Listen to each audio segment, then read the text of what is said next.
Shalom bien-aimés, shalom frères et sœurs. Que la paix, la grâce et la communion du Saint-Esprit soient votre partage. Que Dieu vous bénisse de partout où vous nous suivez.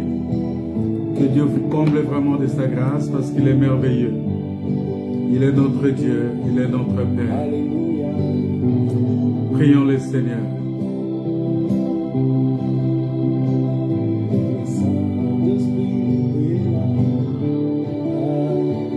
Seigneur notre Père, nous te rendons des actions de grâce, nous te bénissons pour ton amour, ta bonté, ta fidélité. Seigneur, conduis-nous encore en ce moment et donne gloire à ton nom parce que tu es Dieu, parce que tu es Seigneur, parce que tu es le roi des rois. Que ton nom soit glorifié, que ton nom soit exalté. Merci pour au nom de Jésus. Notre Seigneur, notre Sauveur, nous te disons gloire et louange à toi, Seigneur Jésus. Ce fond de Christ, c'est qu'il avait promis le sang d'esprit là. Oh, le Saint-Esprit est là. Le Saint-Esprit est là. La mort a disparu. Oh, Dieu dans le plein salut. Alléluia. Et sur le monde entier. Oh, le grand jour s'est levé. Les saints d'esprit est là.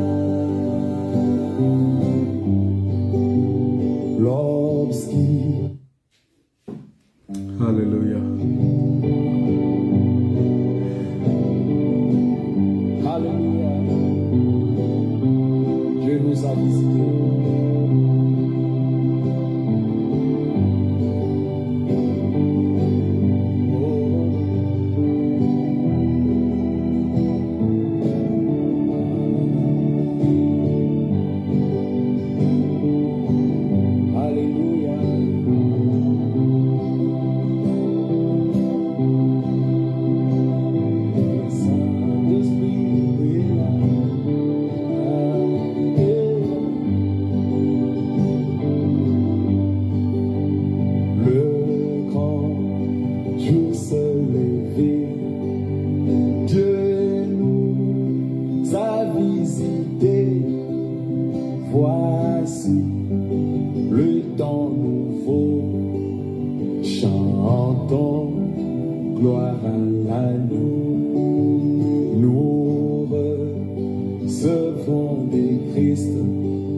Saint-Esprit est là. Oh, les saints.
racheté, chante la liberté, car Christ tout accompli, il a donné l'esprit, voyeux, tremble l'enfer, car dans tout l'univers, le Saint-Esprit est là. Encore une fois, que tu prêtais, que tous les rachetés chantent la liberté. Christ a tout accompli. il a donné l'esprit. Voyez, tremble l'enfer, le diable tremble, car dans tout l'univers, le Saint-Esprit est là. Oh, Le Saint-Esprit est là. Le Saint-Esprit est là. L'amour a disparu. Dieu donne le salut. Alléluia. Et sur le monde entier, Oh, le grand jour s'est levé. le Saint-Esprit est là. Shalom, bien-aimés, que la paix, la grâce et la communion du Saint-Esprit soient votre partage. Que Dieu vous bénisse de partout où vous nous suivez. Que Dieu vous comble vraiment de sa grâce parce qu'il est merveilleux. Il est notre Père, il est notre Seigneur. Il est le Roi des rois, il est le Seigneur de gloire. Il est le Dieu tout-puissant. Il est celui qui dit une chose et la chose arrive. Voilà pourquoi nous sommes dans la joie encore ce soir de nous retrouver en sa présence, de nous retrouver parce qu'il est notre Père. Il est notre Dieu, il est le Roi des rois, il est le Seigneur des seigneurs. Alors, bien-aimés dans le Seigneur, nous sommes en train de parler de l'œuvre de la croix. Et de cette œuvre de la croix, nous parlons justement de la guérison de l'aveugle hors du village de Bethesda. C'est-à-dire qu'on a pris le malade, on a pris l'aveugle, on l'a sorti. Et c'est quand il est sorti qu'il va maintenant être guéri. Et nous avons vu cela, on a vu cela avec notre frère Abraham, quand Dieu a dit à Abraham que quitte ton pays, ta patrie, et va vers le pays que moi je t'indiquerai. Et nous avons pris cet exemple-là parce que si Abraham était resté dans sa ville de naissance, il ne serait pas sorti de là, il ne serait pas béni, il ne serait pas devenu le père de la nation, il ne serait pas devenu celui que Dieu a établi comme source de bénédiction. Mais nous avons vu que Dieu a destiné quelque chose pour Abraham, mais il devrait le sortir d'abord. Parce que quand on ne sort pas de nos vieilles façons, de nos vieilles manières, de nos vieilles habitudes, c'est difficile de rentrer en possession de la grâce, de la bénédiction de Dieu. Voilà pourquoi Dieu a demandé à Abraham de sortir. C'était pas facile parce que c'est ça ce qu'on appelle le renoncement de soi. Le renoncement, c'est quelque chose qui est très très difficile. Le renoncement, c'est quelque chose qui n'est pas, c'est pas donné à tout le monde. D'accepter le renoncement Parce qu'il y a certaines personnes, lorsqu'on lui parle du renoncement, tout de suite, il se braque. Tout de suite, il se renferme sur lui et ça devient compliqué. Il ne saura pas rentrer en possession de la grâce de Dieu. Et c'est pourquoi Jésus a dit, si tu ne renonces pas à toi-même, tu n'es pas digne. C'est-à-dire, celui qui ne renonce pas à lui-même n'est pas digne. Donc, pour être digne, il faut renoncer. Il faut que tu puisses renoncer à toi-même. Alors, nous avons vu que Abraham, Dieu l'a appelé, Dieu lui a dit de sortir de son pays. Dieu lui a dit de quitter son pays, sa patrie, sa parenté. Nous avons vu cela, nous avons vu Abraham comme Christ. C'est-à-dire que, parce que quand Dieu lui a demandé de quitter, c'est Christ qui s'est dépouillé de lui-même, qui s'est dépouillé, qui a accepté de tout abandonner.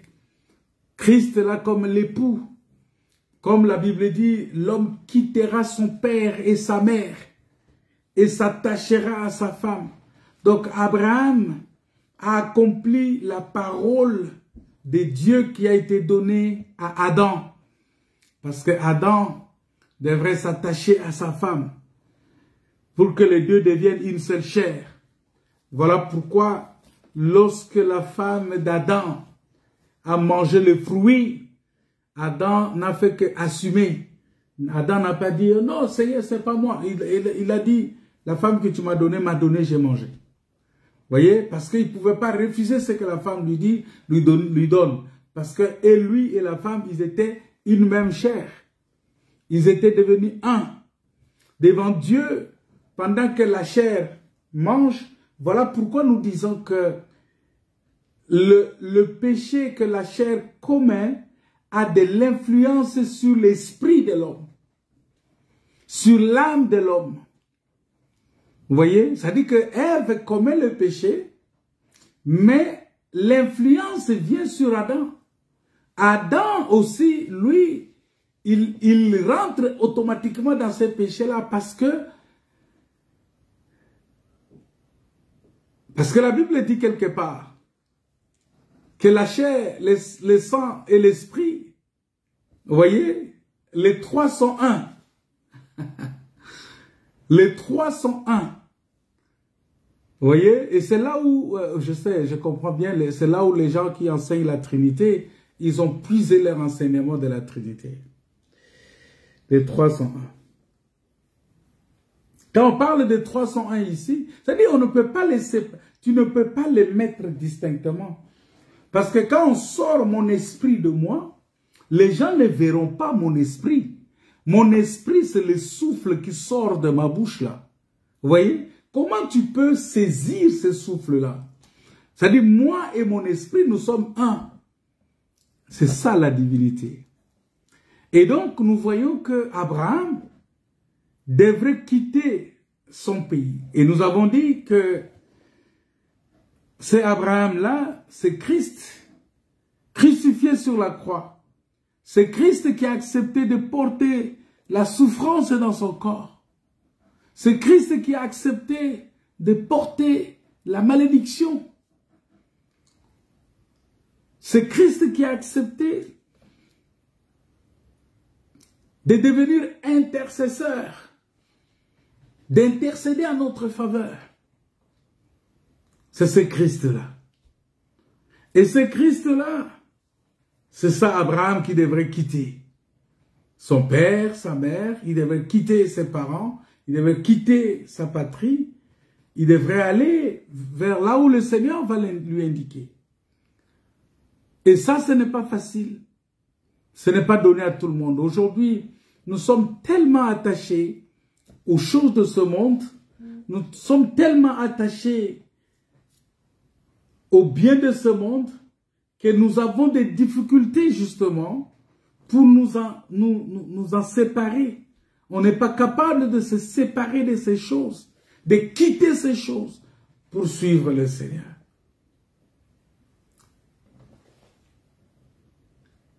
Mais pour accomplir le destin, il faut d'abord quitter sa patrie et la maison de son père. Donc l'homme quittera son père, s'attachera à sa femme et les deux deviendront une seule chair. Ici, dans cette dimension, nous prenons le pays de son père comme étant la divinité. Ici, dans cette dimension, nous prenons le pays de son père comme étant l'éternité. Donc Jésus qui quitte l'éternité, qui vient entrer dans le temps. Vous voyez, il quitte l'éternité, il vient entrer dans le temps. Et quand il entre dans le temps, on l'appelle fils. C'est ça Abraham. Et c'est par là, c'est en acceptant cette position-là que Dieu va souverainement l'élever. On va voir ça quand on va parler de l'élévation d'Abraham. Parce que Christ, s'il n'avait pas accepté l'humiliation, s'il n'avait pas accepté de se soumettre à l'esprit, s'il n'avait pas accepté d'apprendre l'obéissance par la souffrance, s'il n'avait pas accepté de se faire petit, de devenir comme un plus petit enfant, de devenir serviteur, s'il n'avait pas accepté ça, ça allait être difficile pour lui. Donc, Dieu, il sait, Jésus-Christ sait très bien, et c'est l'enseignement qu'il nous donne là, lorsqu'il prend l'aveugle par la main, et il le fait sortir. Je vous ai dit que la seule chose qui peut nous permettre de sortir de notre confort habituel, la seule chose qui peut nous permettre de quitter notre confort habituel pour obéir à Dieu, c'est la parole de Dieu. Et ce n'est pas facile. Ce n'est pas donné à tout le monde. Ce n'est pas donné à n'importe qui. Cela a été donné seulement aux fils du royaume et aux fils d'Abraham. C'est-à-dire que pour accomplir cela, il faut être fils d'Abraham. Voilà pourquoi quand Jésus parlait aux pharisiens ou parlait aux juifs, il disait, votre père Abraham, il a vu mon jour. C'est-à-dire l'acte qu'Abraham a posé là, il a reçu ça de Christ. Il a reçu ça de celui qui est le maître des temps et des circonstances. Et qui lui a enseigné que pour que tu sois élevé, accepte d'abord de quitter le toit paternel. Donc, l'Éternel, nous disons que le pays qu'il devrait quitter, parce qu'il devrait aller sur la terre. Voyez, Abraham quitte son pays et la Bible dit qu'on l'envoie vers la terre promise. Il va vers la terre promise. Et cette terre promise ici,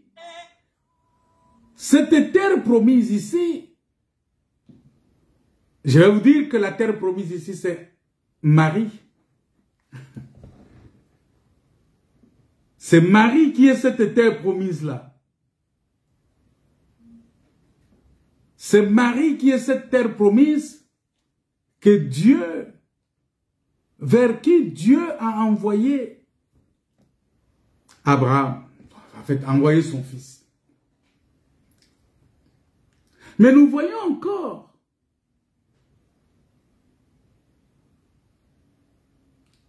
que lorsque Dieu dit que quitte ton pays, ta patrie, c'est-à-dire que nous avons vu que dans cette dimension-là, on prend Abraham comme Christ qui doit quitter la gloire, qui doit quitter la divinité, qui doit quitter le pays, l'éternité, pour entrer, pour devenir fils.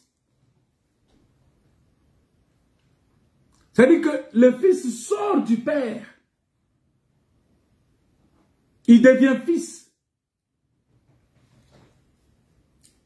Et quand il devient fils sur la terre, il ne va pas aller partout. Il va aller dans le pays que Dieu va lui montrer. Ce pays, c'est Israël. C'est pourquoi Jésus a dit que j'ai été envoyé vers la brebis perdue de la maison d'Israël. Il dit, le salut vient des Juifs. Donc lui, il était venu en Israël. Il est venu en Israël parce qu'il devrait justement parler de son père à Israël. Et c'est en acceptant cela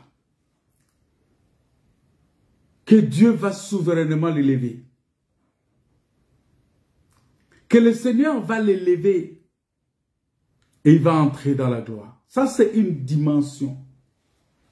Parce que la Bible, on ne peut pas la figer. La parole de Dieu n'est pas figée. La Bible dit dans Hébreux, chapitre 1, que Dieu parle tantôt d'une manière, tantôt d'une autre.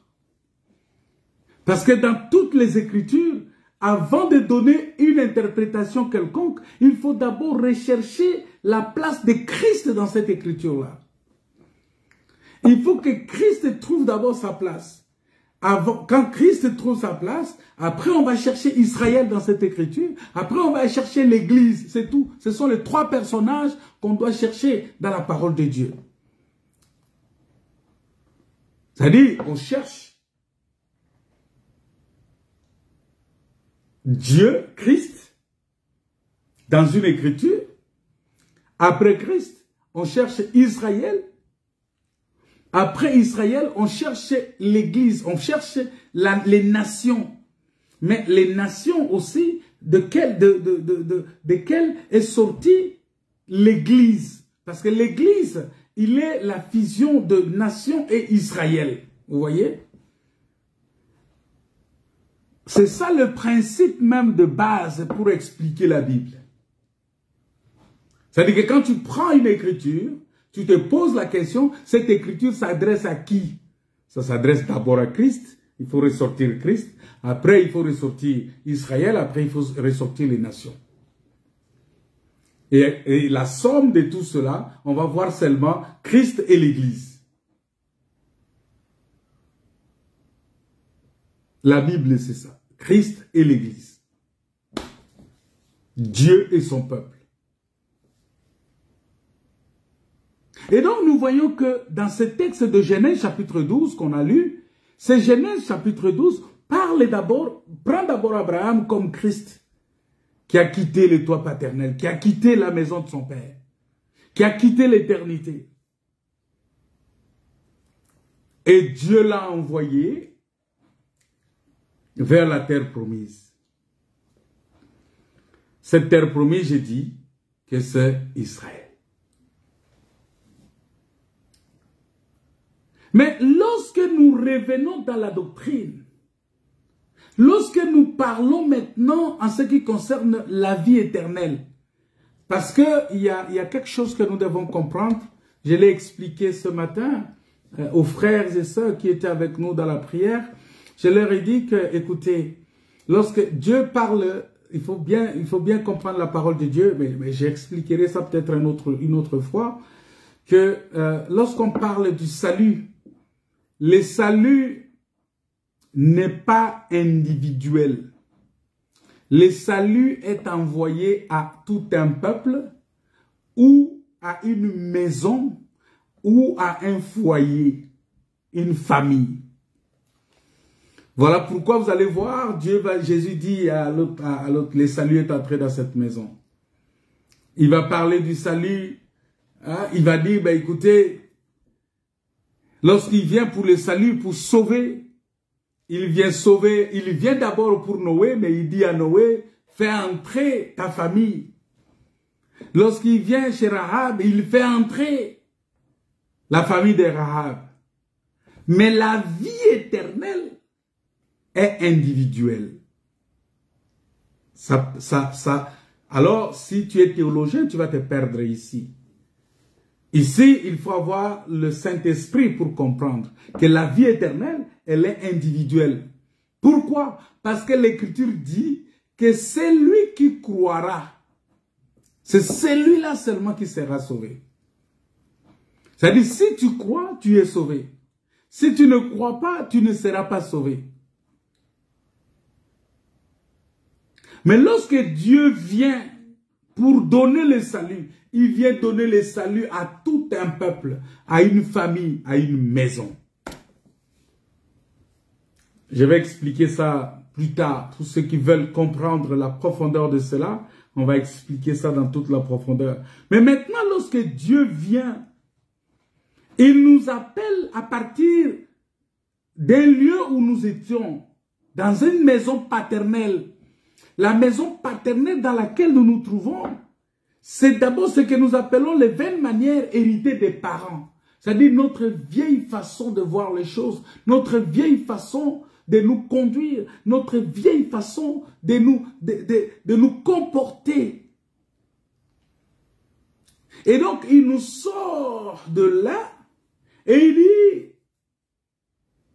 c'est là où on va parler de la sortie d'Abraham comme étant l'exode d'un peuple qui doit se dépouiller pour aller habiter des tentes comme étranger. C'est-à-dire que tu deviens étranger sur la terre. Vous voyez? Tu es français, mais tu es étranger en France. Tu es congolais, mais tu es étranger au Congo. Parce que même la terre sur laquelle tu es étranger. Quand tu meurs, c'est fini, tu quittes la terre. Mais lorsque tu rentres dans l'éternité, tu ne quitteras plus.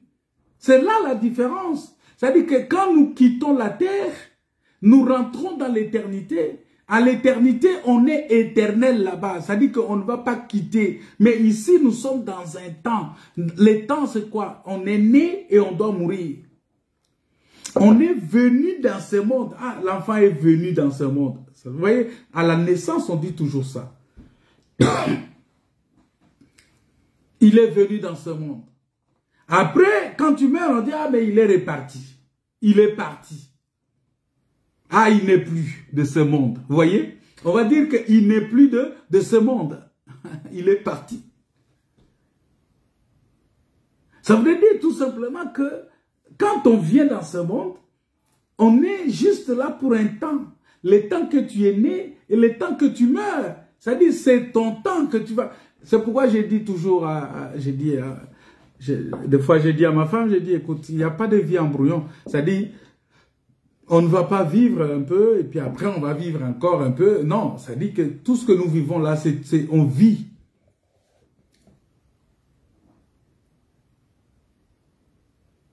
Vous voyez? Donc, pour vous dire tout simplement que on est passager, c'est-à-dire que tu quittes le monde, mais tu restes dans ce monde comme passager, à destination de quelque part. Alors, ce qui t'encadre dans cette destination-là, c'est la parole de Dieu. C'est ça, c'est que la parole de Dieu quitte ton pays, quitte ta patrie, quitte tes vaines manières héritées des parents, tes vieilles façons de vivre, tes vieilles manières. De vaines manières, il faut quitter. C'est-à-dire que l'homme doit quitter le péché. L'homme doit abandonner les vaines manières de vivre et hériter de ses parents.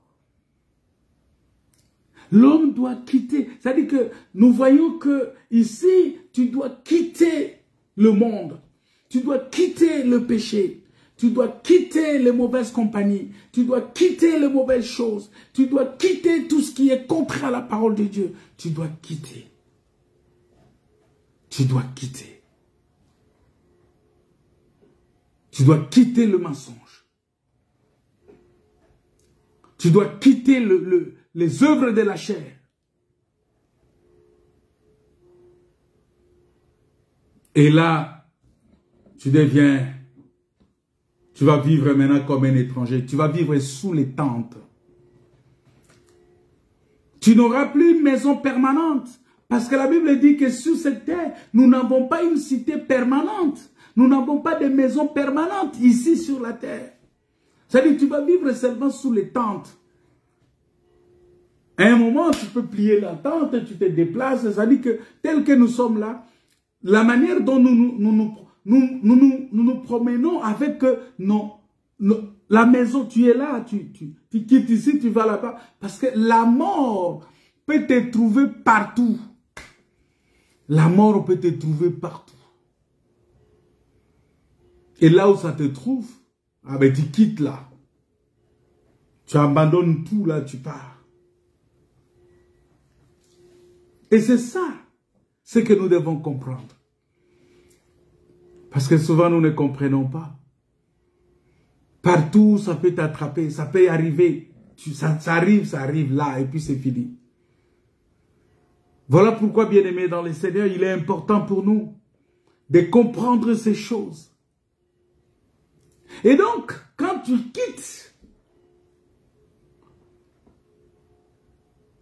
tu ne peux pas bénéficier de la grandeur de Dieu. Et Dieu dit, je ferai de toi une grande nation.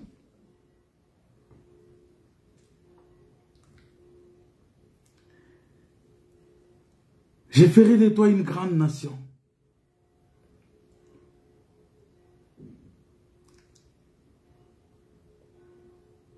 Une grande nation. La grande nation bien-aimée. Je vais vous dire la grande nation. C'est Christ. Parce que Christ est celui qui réunit en lui et Israël et les nations païennes qui croient au Seigneur Jésus-Christ. Et lorsque les deux viennent, ils forment un seul peuple, alors c'est un grand peuple. Une grande nation, c'est une nation qui est invaincue. Personne ne peut vaincre cette nation-là. Voilà pourquoi Jésus a dit que tu es pierre. Sur cette pierre, je bâtirai mon église et les séjours des morts ne prévaudront point contre elle. C'est-à-dire qu'il n'y aura pas, il n'y a pas une armée qui peut vaincre l'église. Il n'y a pas une puissance qui peut vaincre. C'est-à-dire que c'est une grande nation, un grand peuple. L'Église est une grande nation. L'Église, c'est un grand peuple. Le diable ne peut rien contre l'Église. La mort ne peut rien contre l'Église. Le péché ne peut pas entrer dans l'Église. Parce que quand on parle de l'Église, on parle du corps de Christ. Et le corps de Christ, c'est un corps sans péché. Parce que quand Saoul persécutait l'Église, il pensait qu'il persécutait un homme alors que c'était, il persécutait les gens, les hommes ordinaires. Alors que la parole de Dieu dit clairement que c'est Jésus. Jésus a dit, c'est moi Jésus que tu persécutes. Donc nous comprenons que la persécution de Saoul était dirigée contre Christ. Donc nous voyons que l'Église, c'est Christ. C'est ça la grande nation.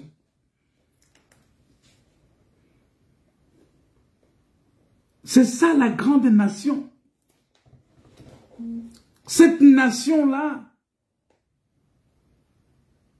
c'est pourquoi Dieu va dire que je suis le Dieu d'Abraham, le Dieu d'Isaac et le Dieu de Jacob. Je vous avais expliqué ces choses autrefois. Je vous avais expliqué que le Dieu d'Abraham, le Dieu d'Isaac, le Dieu de Jacob, ça veut simplement dire que le Père, le Fils et le Saint-Esprit. Ça veut simplement dire Jésus-Christ qui est le Saint-Esprit. Ça veut simplement dire que Abraham qui est Jésus, Isaac qui est Christ, qui est le corps humain qui devrait être immolé, et Jacob qui est le Saint-Esprit, en fait le ministère de la parole.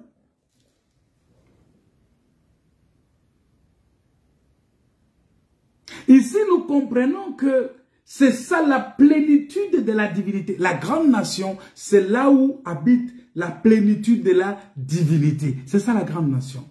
Je ferai de toi la grande nation. Je ferai de toi une grande nation. Attends, je vais chercher un texte là. Je ne sais pas si je vais... Ouais. La Bible dit ceci. Je ferai de toi une grande nation. Il dit, vous, au contraire, vous êtes une race élue, un sacerdoce royal, une nation sainte. Vous voyez, c'est ça la grande nation. Une nation sainte, un peuple acquis, afin que vous annonciez les vertus de celui qui vous a appelé des ténèbres à son admirable lumière. Vous voyez, qui est sorti des ténèbres pour entrer dans son admirable lumière? C'est Abraham. C'est l'aveugle de Bethsaïda. C'est-à-dire, Jésus l'a pris par la main. Il devrait maintenant sortir des ténèbres, parce que les ténèbres ici, c'est la ville de Bethsaïda, qui est une ville maudite.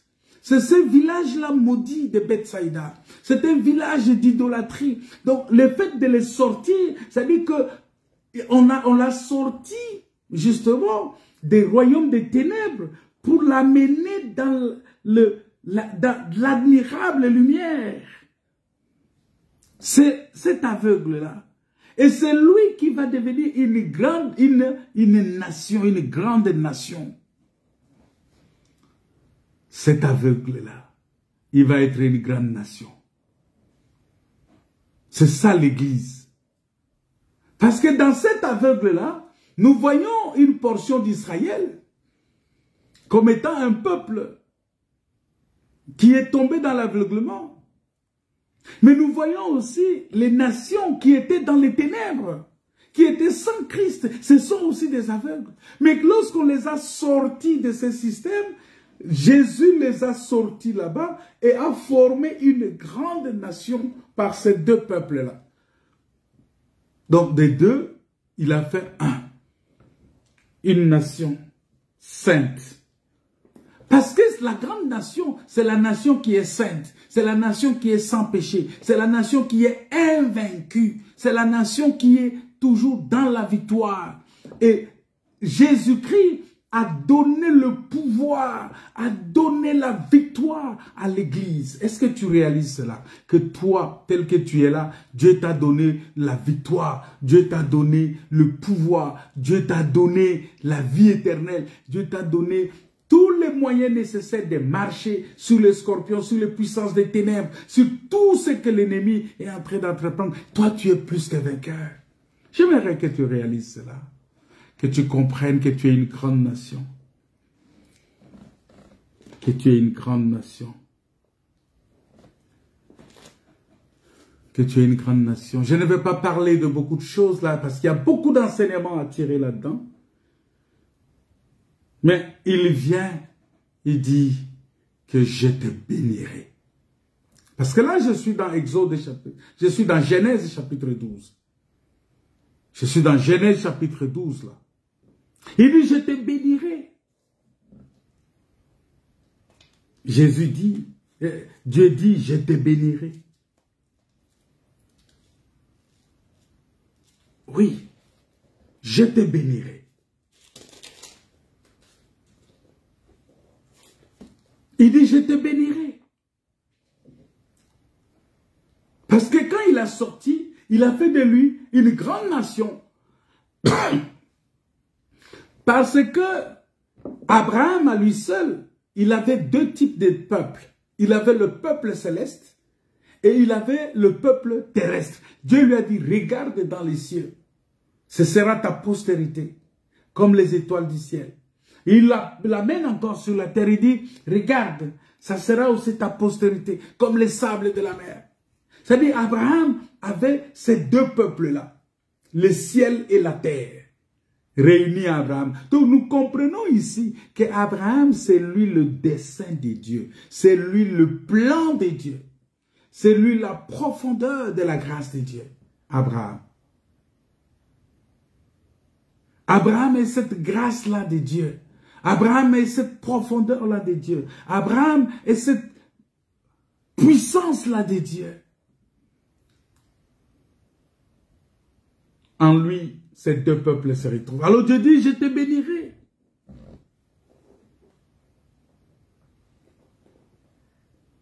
je te bénirai. Lorsque nous lisons dans Ésaïe chapitre 51, verset 1 à 2, la Bible dit ceci, que écoutez-moi, vous qui poursuivez la justice. Tout celui qui poursuit la justice écoute cette parole. Qui cherchez, vous qui cherchez l'Éternel? Parce que l'Éternel est le rémunérateur de ceux qui le cherchent. Il dit, portez les regards sur le rocher d'où vous avez été taillés.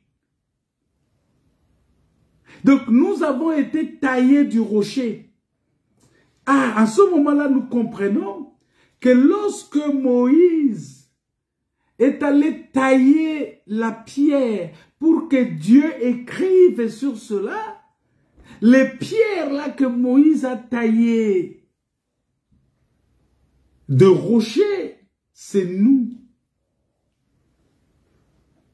Voilà pourquoi il vient confirmer dans 2 Corinthiens que vous êtes manifestement une lettre écrite par nous. Mais cette lettre-là, c'est le doigt de Dieu qui est écrit dans cette lettre-là. C'est-à-dire que tel que tu es là, tu es une lettre de Dieu. Lorsque tu sors de ta maison, tu te promènes dans la rue, les gens lisent Dieu en toi. Les gens voient Dieu dans toi. Parce que tu as été taillé. Et bien vous savez, lorsqu'on taille la pierre, ah mais ça peut faire mal. C'est pourquoi il faut supporter un enseignement qui vient te tailler. Un enseignement qui vient te redresser. Il faut pas être dans un enseignement qui te caresse dans le sens du poil. Non, il faut être dans un enseignement oui, ça peut te faire mal, ça peut être dur, tu peux sentir que le pasteur là est sévère, il enseigne des choses difficilement acceptables, selon les principes de ce monde. Tu vas dire, mais oui, il est dur, mais nous vivons quand même dans un monde, nous pouvons quand même nous habiller comme nous voulons, mais lui vient avec un enseignement, avec une doctrine beaucoup plus difficile, hein, c'est compliqué, c'est difficile de vivre avec. Mais oui, mais c'est comme ça. Parce que tu es une pierre qu'on doit tailler. Nous sommes une pierre qu'on doit tailler. Il dit, portez le regard sur le rocher. Oh, ces rochers-là, 1 Corinthiens 10 dit que les rochers qui suivaient Israël, c'était Christ. Les rochers qui marchaient avec Israël, c'était Christ. C'est-à-dire que nous sommes tirés de ces rochers-là.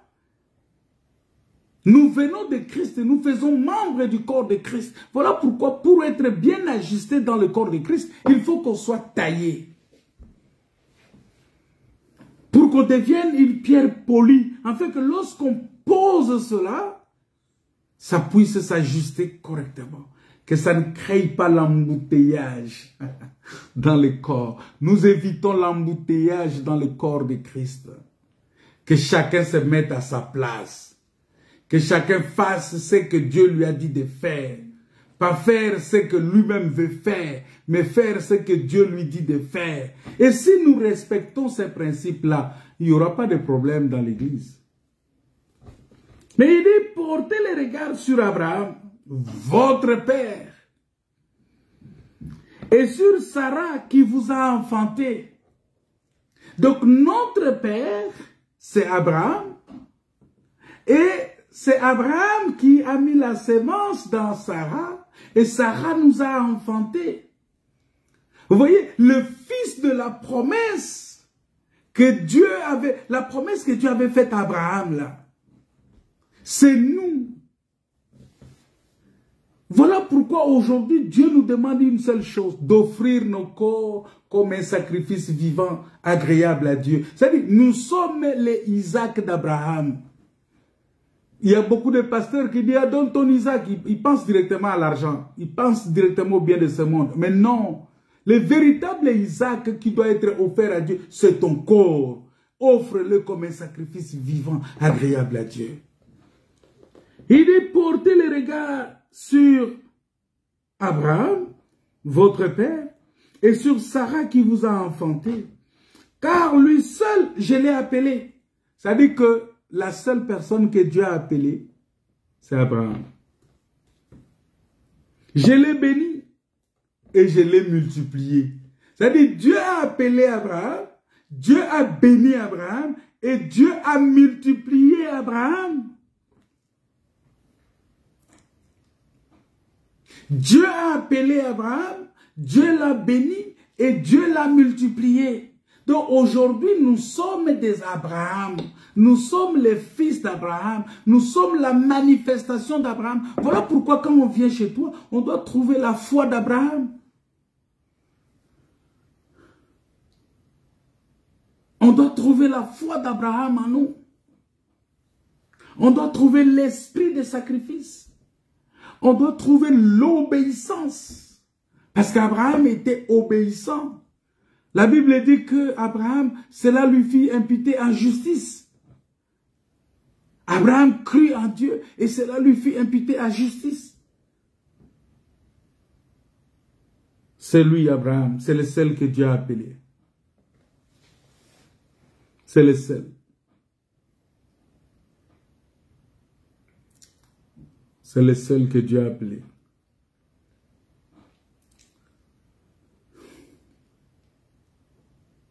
C'est le seul que Dieu a appelé. Bien-aimés dans le Seigneur, nous croyons véritablement que toute la terre est bénie par Abraham, par sa postérité, c'est-à-dire par Christ. Parce que Christ est la postérité d'Abraham, selon Galates chapitre 3, verset 16, qui nous dit que Christ est la postérité d'Abraham. Il dit, or les promesses ont été faites à Abraham et à sa postérité. Il n'est pas dit aux postérités, comme s'il s'agissait de plusieurs, mais attend qu'il s'agit d'une seule et à ta postérité, c'est-à-dire à Christ. Vous voyez? Donc, la véritable postérité d'Abraham, c'est Christ.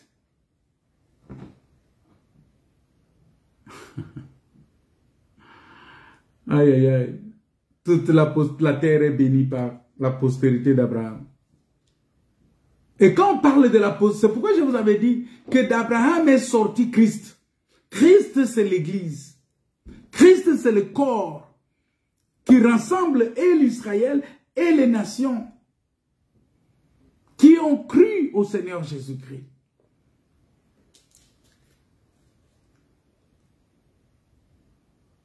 Voilà pourquoi lorsque vous lisez dans la généalogie, dans Matthieu chapitre 1, on dit Jésus-Christ est fils d'Abraham. C'est-à-dire que Jésus, il est le véritable Isaac. Il est cet enfant-là qui devrait être offert en sacrifice. Voilà pourquoi lorsque on dit Jésus-Christ est le fils d'Abraham, nous allons voir comment Jésus va aller avec son père jusqu'à la montagne de Golgotha, jusqu'au mont Calvaire, jusqu'à cette montagne-là où il devrait être offert en sacrifice. Il dit, offre, donne-moi ton fils, ton unique, le fils unique de Dieu. C'est lui.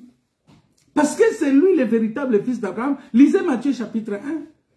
Il est ce fils-là d'Abraham. Christ.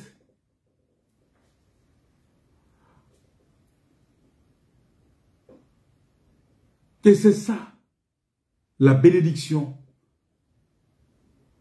C'est ça, le salut. C'est ça, la rédemption.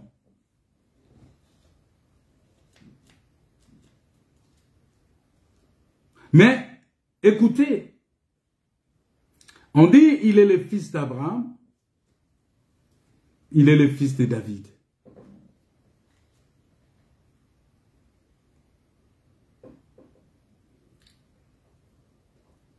Il est le fils d'Abraham.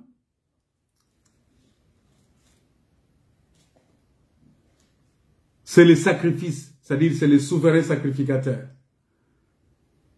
Parce que comme fils d'Abraham, il est sacrificateur, il est souverain sacrificateur.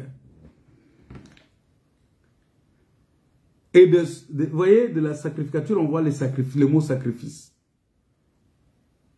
C'est l'intercesseur. C'est lui, c'est le vainqueur, c'est lui qui est mort, mais qui est ressuscité pour parler de nous à Dieu. Mais il est le fils de David parce qu'il est le roi.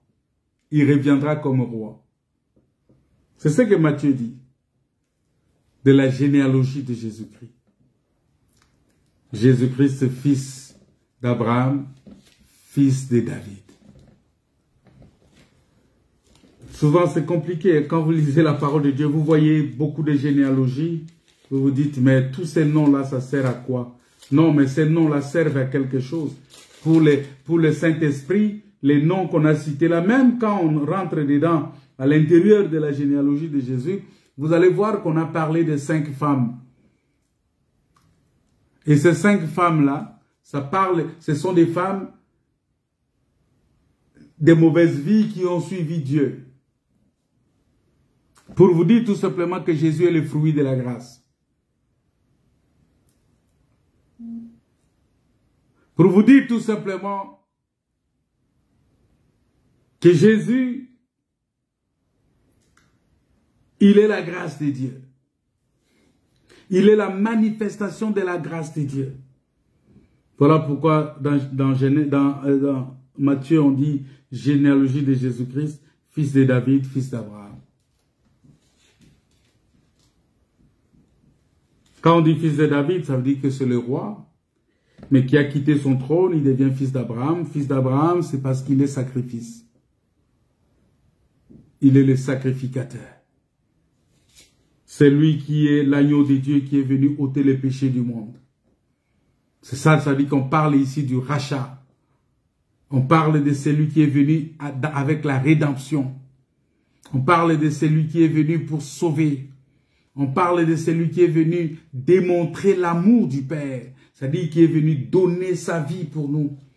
On parle de celui qui est venu véritablement manifester la grandeur de Dieu. On parle de celui qui est véritablement le Fils, qui est venu donner, accorder les saluts à son peuple.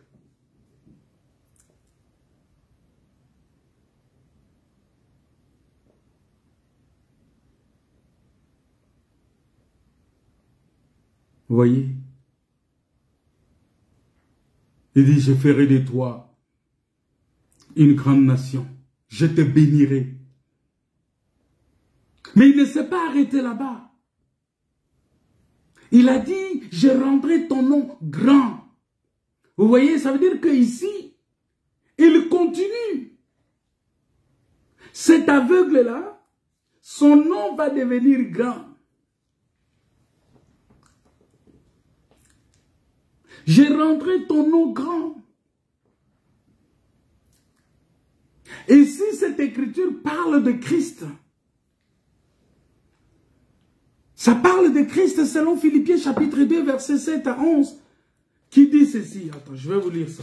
Philippiens chapitre 2, verset 7. La Bible dit, verset 5, on commence au verset 5. Il dit, ayez en vous les sentiments qui étaient en Jésus-Christ, lequel existant en forme de Dieu, n'a point regardé comme une proie à arracher d'être égal avec Dieu. Vous voyez? Mais s'est dépouillé. Il s'est dépouillé lui-même en prenant une forme de serviteur. C'est ce que je vous avais déjà expliqué. Il s'est dépouillé en prenant la forme de serviteur.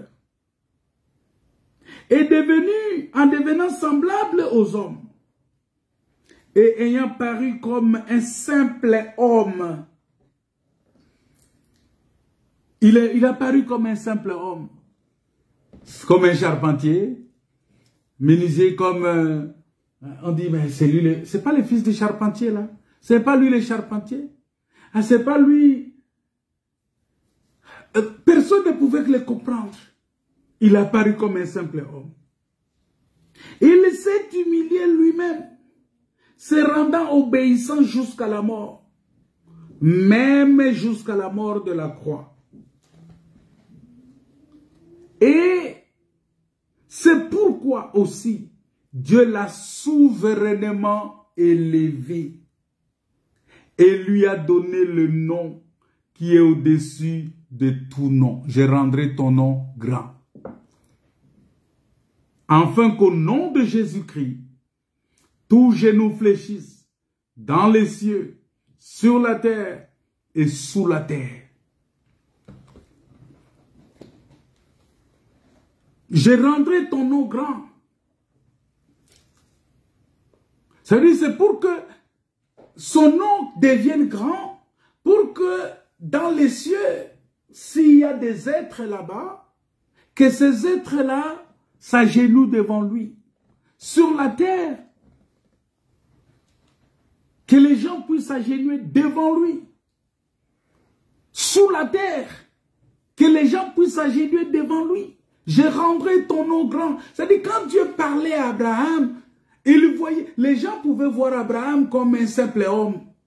Mais Abraham était le type de Christ qui devrait avoir un nom plus grand, plus élevé. Voilà pourquoi le nom de Jésus, c'est un nom qui est le plus grand nom. C'est un nom qui est infiniment grand. C'est un nom qui est puissant. C'est un nom qui est véritablement un nom de grandeur. Rien ne peut résister devant ce nom-là. Rien. Alors rien ne peut résister devant ce nom-là.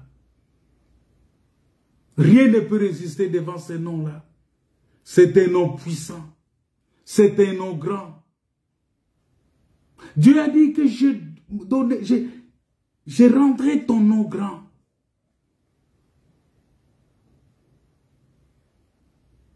Alléluia. Je rendrai ton nom grand.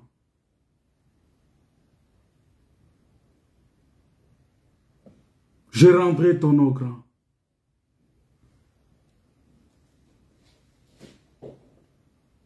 Bien-aimé dans le Seigneur, voilà, c'est lui que Dieu a rendu le nom grand. Ce n'est pas le pasteur qui a le nom grand. Il y a beaucoup de gens aujourd'hui. Voilà pourquoi l'évangile que nous prêchons, ça s'appelle l'évangile de Christ. Ça s'appelle l'évangile de grâce. Ça s'appelle l'évangile éternel. Cet évangile-là, qui dit dans Apocalypse chapitre 14, verset 6, que toute la gloire doit être donnée à Dieu, pas à un homme. Tout ce que vous faites en parole ou en acte, faites-le au nom de Jésus. On ne peut pas s'agenouiller devant un homme. Et c'est là où je dis encore que s'il y a un Dieu dans le ciel,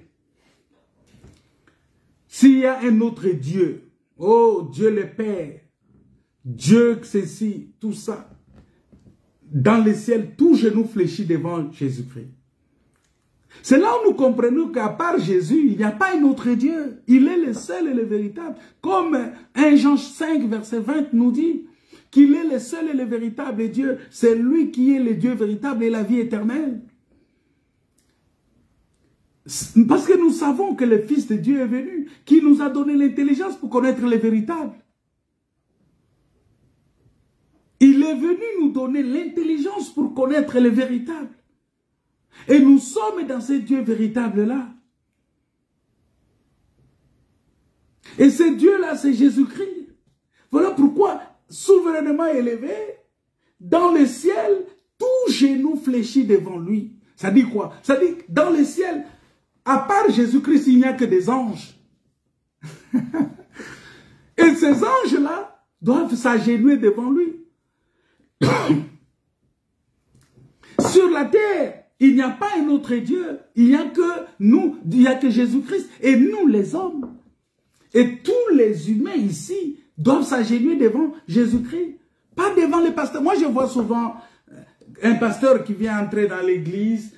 Les gens s'agenouillent, il met la main sur eux. Non, mais écoutez, mais ça, c'est de l'aberration. C'est très grave. Ça, c'est de l'idolâtrie. Ça, il y a des gens qui font de l'idolâtrie sans se rendre compte. Il y a des gens qui font de l'idolâtrie sans se rendre compte. Les gens viennent s'agenouiller devant lui. Il les remet, il met sur eux.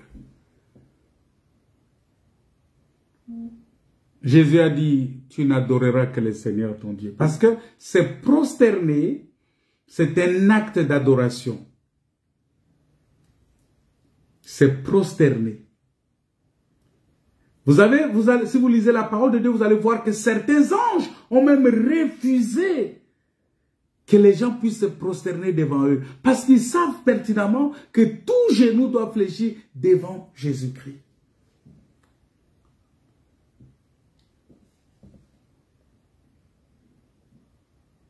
Tout genou doit fléchir devant lui.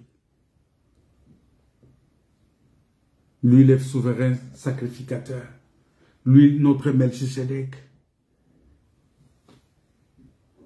Il est aujourd'hui celui qui est en train d'ôter le péché du monde. Il est aujourd'hui celui qui est en train d'ôter le péché du monde.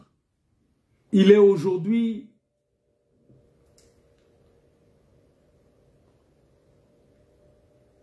celui qui est en train d'intercéder en notre faveur. Il est aujourd'hui ce Dieu-là. Ce souverain sacrificateur. C'est Dieu grand.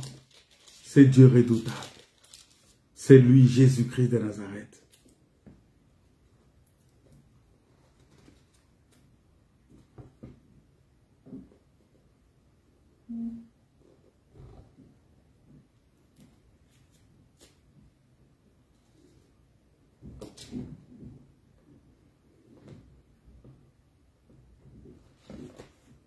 Il est ce Dieu puissant. Voilà pourquoi, bien-aimé, le nom de Jésus est le seul nom le plus élevé sur la terre, dans les ciels. Sous la terre, c'est le seul nom. Voilà pourquoi c'est le nom. Et vous savez, s'il y a quelqu'un que son nom est beaucoup plus cité dans ce monde, c'est Jésus-Christ. Il y a des gens qui disent, oh non, il a fait un nom. Non, c'est lui qui a fait un nom. Mais est-ce que Dieu lui a fait un nom? Il y a un seul que Dieu a fait. Dieu lui a donné un nom qui est au-dessus de tout nom. Au-dessus de Moïse, au-dessus d'Élie, au-dessus des prophètes, au-dessus des apôtres. Il a un nom qui est plus puissant, un nom qui est au-dessus de tous ces noms-là.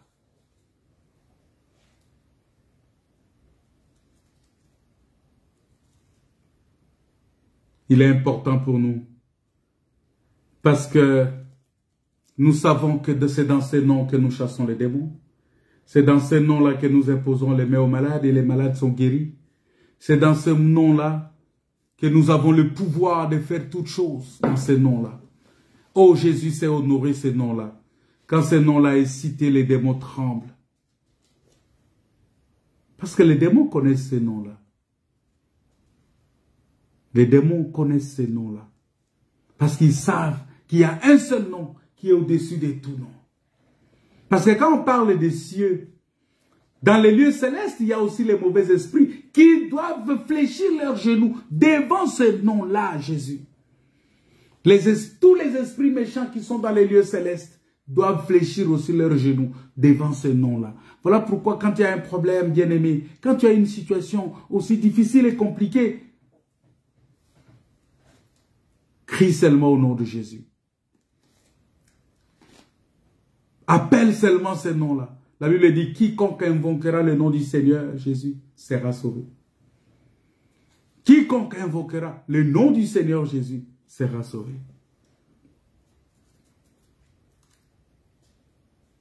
Ce nom-là est devenu une source de bénédiction. Voilà pourquoi Dieu a dit à Abraham, tu seras une source de bénédiction. Je suis toujours dans Genèse chapitre 12. C'est-à-dire que cet aveugle-là, quand Dieu l'a pris par la main, Jésus l'a pris par la main, Jésus l'a sorti, Jésus l'a guéri et il lui a donné un nom. Et il est devenu une source de bénédiction. C'est-à-dire, il expliquait quelque chose. C'est-à-dire, c'était un mouvement prophétique que Jésus a fait.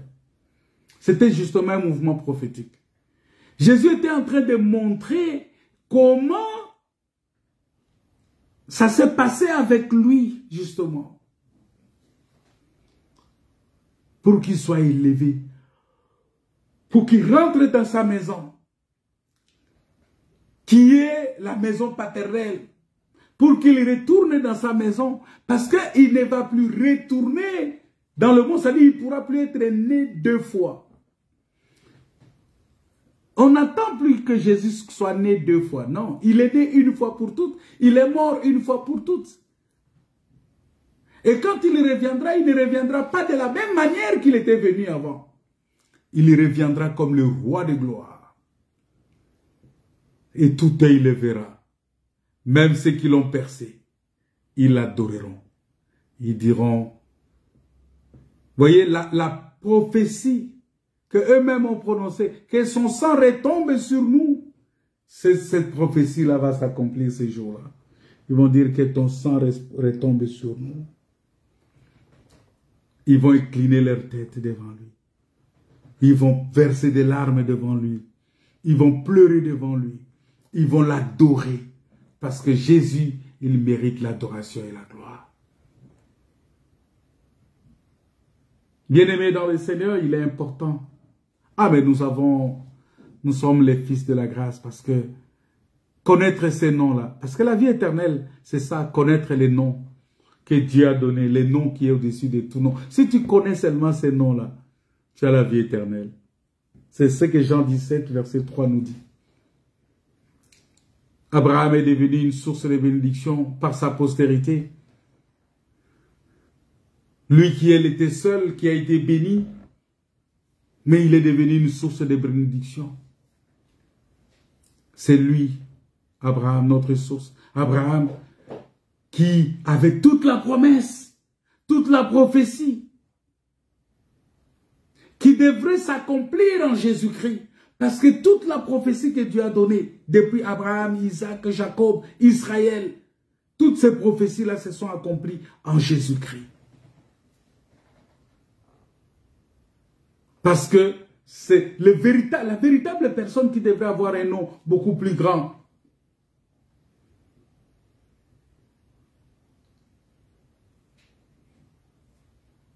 C'est Jésus-Christ. Voilà pourquoi il a dit, je te bénirai. Vous voyez, si tu n'es pas béni, tu n'auras rien à donner à Dieu. Mais si tu sais que Dieu t'a béni, ça dit que ce que tu as, il n'y a rien que tu peux donner à Dieu qui t'a été donné.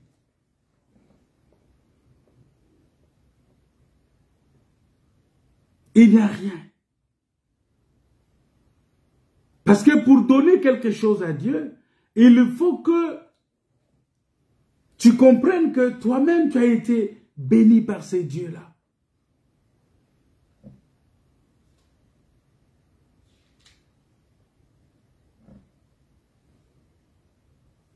C'est très important. Et si tu sais que tu as été béni par ces dieux-là, en ce moment-là, ces dieux-là, il va te bénir lui aussi.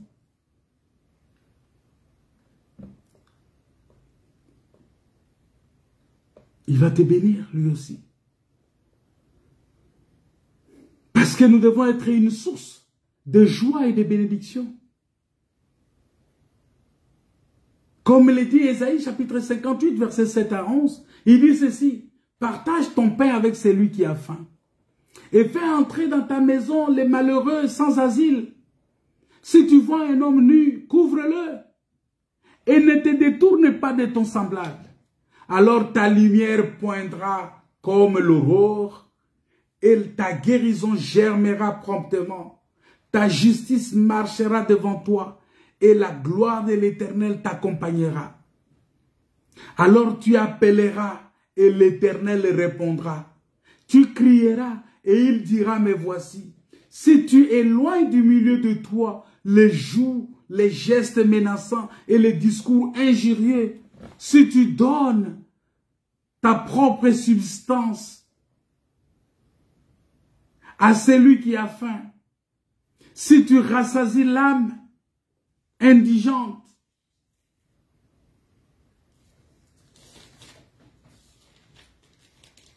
ta lumière s'élèvera sur l'obscurité. Et tes ténèbres seront comme le midi. L'Éternel sera toujours ton guide. Il rassasiera ton âme dans les lieux arides. Et il redonnera de la vigueur à tes membres. Tu seras comme un jardin arrosé, comme une source d'eau. Une source dont les eaux ne tarissent point. Alléluia. J'aimerais que tu puisses lire attentivement ce texte-là. Voici ce qui accompagne celui à qui Dieu a donné un nom, qui a rendu son nom grand. Voici les promesses de l'Éternel qui nous accompagnent. Partage ton pain avec celui qui a faim. Qui a faim? Qui a partagé son pain? C'est celui qui a dit, je suis le pain qui est descendu du ciel. C'est celui qui a pris le pain, qui a rompu et qui a donné. Il a partagé son pain avec nous. C'est Dieu-là. Que Dieu vous bénisse. Que Dieu vous comble de sa grâce. Je vais m'arrêter là aujourd'hui. J'aimerais que tu comprennes que le nom de Dieu, le nom de Jésus-Christ est tellement grand. C'est un nom qui est au-dessus de tout nom. C'est un nom qui est plus que tout. Et si tu te donnes à ce nom-là, le Seigneur te bénira. Parce que il est la source de bénédiction. Il est celui qui te bénit. Il est celui qui te garde.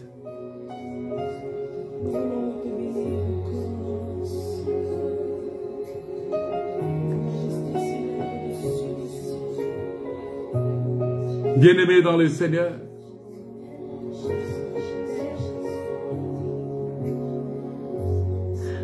bénissons le Seigneur. Nom est infiniment grand. Alléluia. Que ton nom est infiniment grand. Alléluia. Ta majesté s'élève au-dessus des cieux. Que ton nom est infiniment grand. Alléluia. Ton nom est infiniment grand. Que ton nom est infiniment grand. Alléluia. Sa majesté s'élève au-dessus des cieux. Que ton nom est infiniment grand.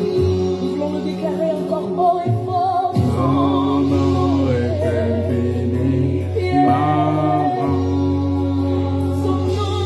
Que ton nom est infiniment grand. Alléluia. Ta majesté s'élève au-dessus des cieux. Que ton nom est infiniment. Alléluia. Ton nom est infiniment grand. Alléluia. Que ton nom est infiniment grand. Ta majesté s'élève au-dessus des cieux. Seigneur, tu es un nom qui est plus grand que tous les noms. Les noms qui est au-dessus de tout nom. Les noms qui est grand, les noms qui est puissant.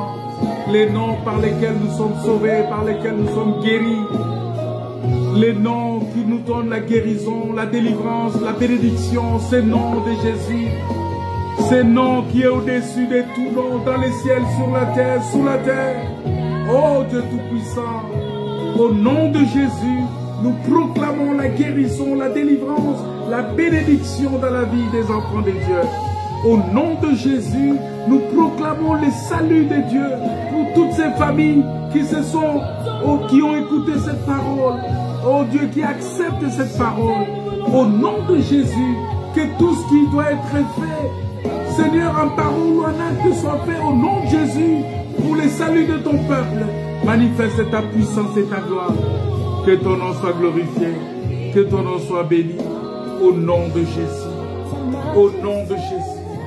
Au nom de Jésus. Oh, s'élève au-dessus des cieux. Que ton nom est infiniment grand. Ta majesté s'élève au-dessus des cieux.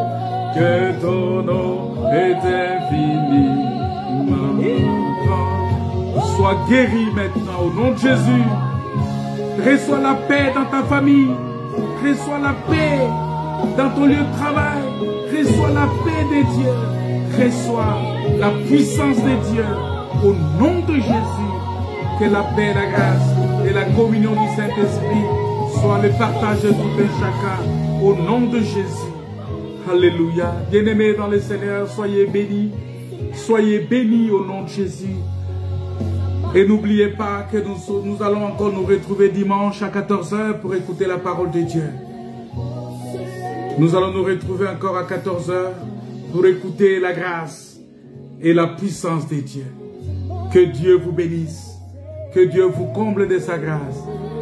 Si vous avez besoin, si vous avez des questions, pour ceux qui ne sont pas encore baptisés au nom de Jésus-Christ, contactez-moi inbox. Nous allons organiser votre baptême de partout où vous êtes. On va organiser. On sait comment s'organiser avec des pasteurs, des serviteurs de Dieu qui sont en contact avec nous pour vous orienter afin que vous soyez bénis. Soyez bénis. Soyez bénis au nom de Jésus. Amen. Que Dieu vous bénisse. On se retrouve dimanche à 14 h pour écouter la parole de Dieu. Amen.